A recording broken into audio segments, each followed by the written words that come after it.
Good morning. It is September 26th. It's Wednesday, middle of the week. I haven't posted for a bit. I've been running around at work and struggling with my time. So I wanted to post today because I want to tell you one statement real quick on why I love God. So I love God because He hears my prayers. He listens to my prayers and He's merciful with me. What does that mean for me? It means that based on all these decisions that I've made in the past, all the mistakes I've made, I shouldn't be where I am right now. That's basically what His mercy has done for me. At least that's my experience. I shouldn't be, where I am emotionally, physically, even economically. I shouldn't be here because I made so many bad decisions. And I just gave you the verse of the day. So the verse of the day comes from Psalm 116, verse 1. And the psalmist says, I love the Lord, for He heard my voice. He heard my cry for mercy. Sorry if there's a lot of wind. There's a lot of cars coming by. So that was Psalm 116, verse 1. I love the Lord, for He heard my voice. He heard my cry for mercy. So God is merciful.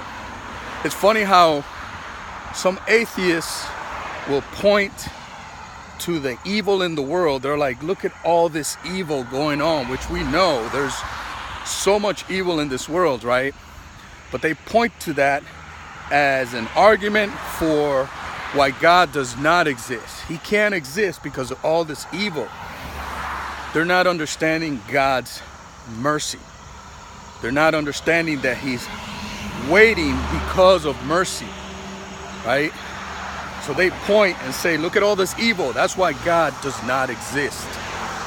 What's funny about that is, how could this is one of the biggest holes in that argument, is how do you define evil without a God that has established an absolute moral law? We have a moral law written in our heart.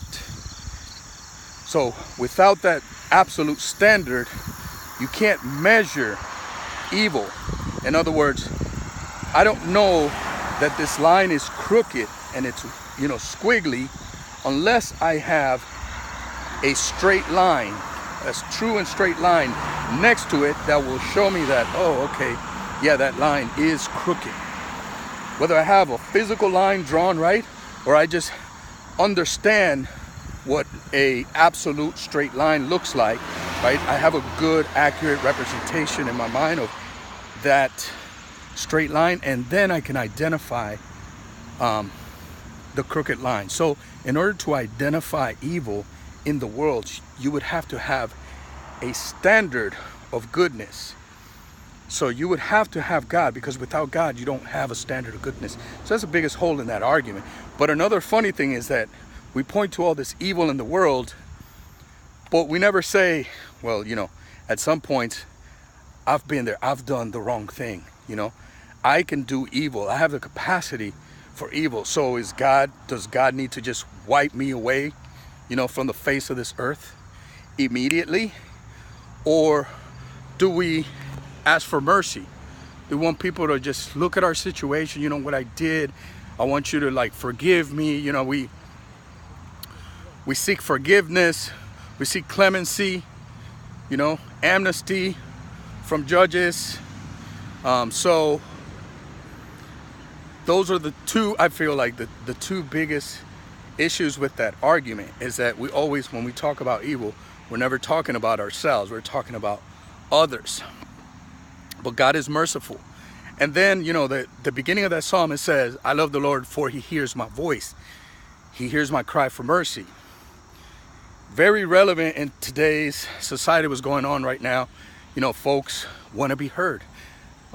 Women, they want us to sit up and listen. They want to be heard. They feel like they're not being heard. Minorities, they feel like they don't have a voice.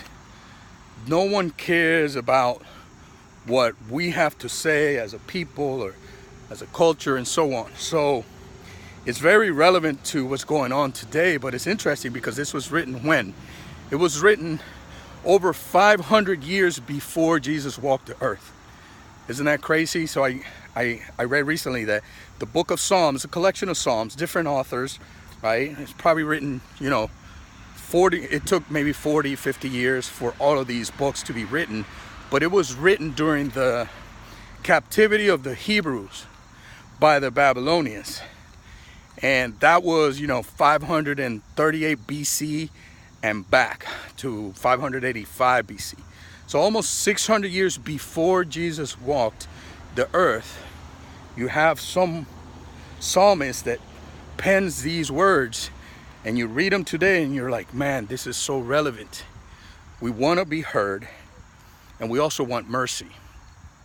So the takeaway is that, yes, we want to be heard. You know, we want to have a voice. As a spouse, you want to be able to talk and have your spouse listen to you and understand that, hey, I'm part of this. I need to have a voice. Or at work, or just in our community, we want to be heard, right? But guess what? God always inclines his ear and listens to us. Always.